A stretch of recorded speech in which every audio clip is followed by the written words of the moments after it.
Hey guys, Brent Hull Build Show in New Ulm, Texas, looking at a historic property, 1870s, 1912 edition, 1950. Can you tell which one is which? Come join me today in the Build Show.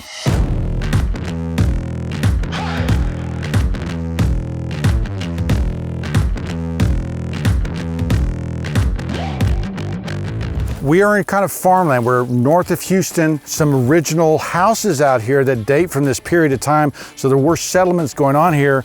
This back piece is with the 6/6 windows is a 1870s property and house, one room, maybe an upstairs loft that you'll see. And then in 1912, they did this addition here with some questionable Victorian fretwork there that may or may not be. But you'll notice that we've got 2/2 windows versus 6/6 windows. A lot of interesting things happening here, but this house is really, really, really original. And despite what it might look like, it's in really good shape. It's almost been untouched on the inside. Let me show you around this front side here. When this 1912 addition was added, right, this was the new front. And you're gonna see it when we go inside. There's actually a parlor off that front porch right there. But there's a lot of questions as far as how to put this thing back, how to restore this thing. And as we go along in this project, we're going to talk about how to insulate an historic house. Can we foam the walls? No, is the answer. We can do a lot of dating in here. There's historic doors in there. There's rim locks. There's also hollow core doors there, right? So we've got a 1912 piece, an 1870s, a 1950, right? A bunch of weird closets and different stuff. Fun dating. Come check out the inside. It's really awesome.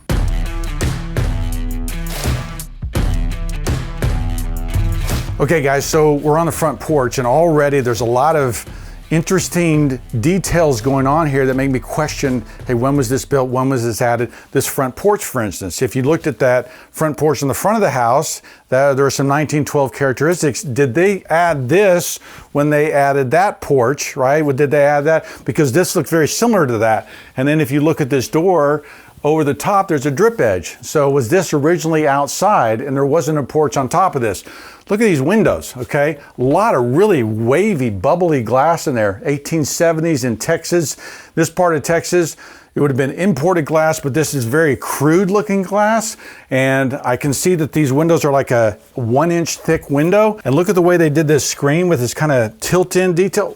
Funny, interesting things going on here. Makes me wonder what's going on. So check out this door, right? Look at the escutcheon plate here. It's a piece of tin nailed in right around that door. And then on the inside, we've got a rim lock, right? Now, we've got a plank style door, 3 big planks of wood. Okay, this is called a board and batten door, right? So we've got boards here. This is your batten, okay? You can see that it's screwed together. Screws were manufactured by them, but mostly things were often done with nails. So they've made this door. This is our only door. And I was talking about those windows outside. These are probably site-made windows, okay? So a lot of Germans are around in this area, German settlements, and so fine craftsmanship. We can look actually underneath and see how well it was timber framed, but just from the fact that they made their own windows, and I know they made those windows because these profiles are just beveled profiles, and this is a 1-inch thick window. There is no weight and pulley in this thing. In fact, if we go over here, you can see this stick, right?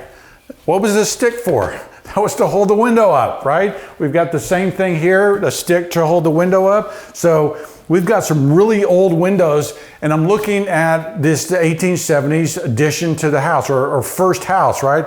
We've got wide plank floors. We've got floors that are face nailed, right? They're square nailed, face nailed right into the ground. Most likely there was a fireplace on this end of the house. And then we come into this 1912 addition, which is crazy cool, right? They've got this beadboard. This would have been maybe even something that came from a Sears catalog, right? That they would have been able to add on to this house. Very interesting wainscot, full paneled wall here. Now, you guys give me a hard time whenever there's a room without a 3-foot chair rail, but this is probably 42 inches, right? This is a really tall chair rail. We've got a big wide molding here with a cap, and then this paneled out detail. I don't know if you can see this, move this chair.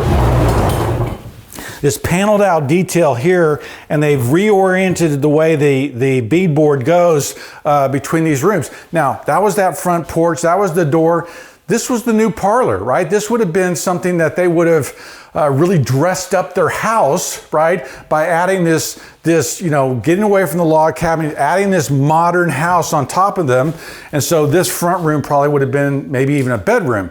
But we're starting to see some things where the 1950s addition come in. These closets were certainly added. You can see from the hardware on this pull that probably wasn't original. They put this cheap siding over top. You can actually see it coming off the wall here.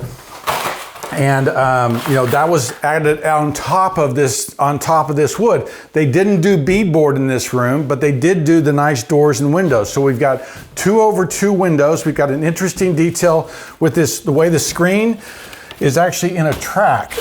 And so there's a track mold here, okay?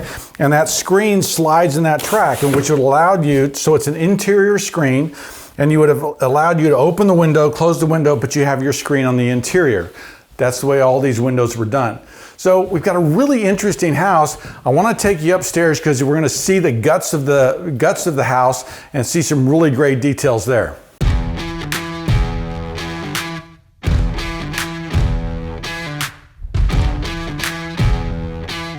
All right, guys, so there's a lot of really interesting things going on. We see this vanity sink, right? I suspect, I'm kind of labeling it all the 50s because we got that 50s edition. That linoleum floor, maybe that's from the 70s or 80s. We've got doors. These doors have Phillips head screws in them, right? You don't have Phillips head screws until much later. Slotted screws are more typical. So we begin to start dating things, right? Now here's the kitchen addition that was added on top of it. Again, I'm calling this 50s. We still have a Formica top. It's kind of interesting the way we're gonna probably end up blowing this whole area out. But look at this cool stair going upstairs. Now this would have been a part of the 1870s house. So most likely this was enclosed, may have been an outside stair. Interesting little plank door going on top of that. These doors were cinched together, so these weren't screwed together. Nails driven in and bent over, so we've got a cinch door there. Let me show you what's going on here. It's really cool. We've got a stair, it's not to code, made to fit into, maybe you came up from the outside, we would be in the original part of the house. Now, how do I know that? Well, look at this, okay? If we look down here, we've got these planks on the walls here that were probably added later, but see this? See what that is? That is a peg, okay? And a peg is how a mortise and tenon, timber frame structure would have been put together. So there's, 4 or 5 pegs along this wall where all this would have been timbered and put together. Notice too, you can see the ray marks in this oak. These are oak timbers, right? So probably locally felled, made by German farmers, and certainly made on site, but very well built. This is not a crude structure. This is a very well built structure. And then if we go into the attic of this 1912 edition, right, we begin to see where they added all this plywood over top of it. But we've got a pretty usable space in here that when we get out of this, 1950s crap that was kind of put in here, we'll actually dig in and start seeing the original framing.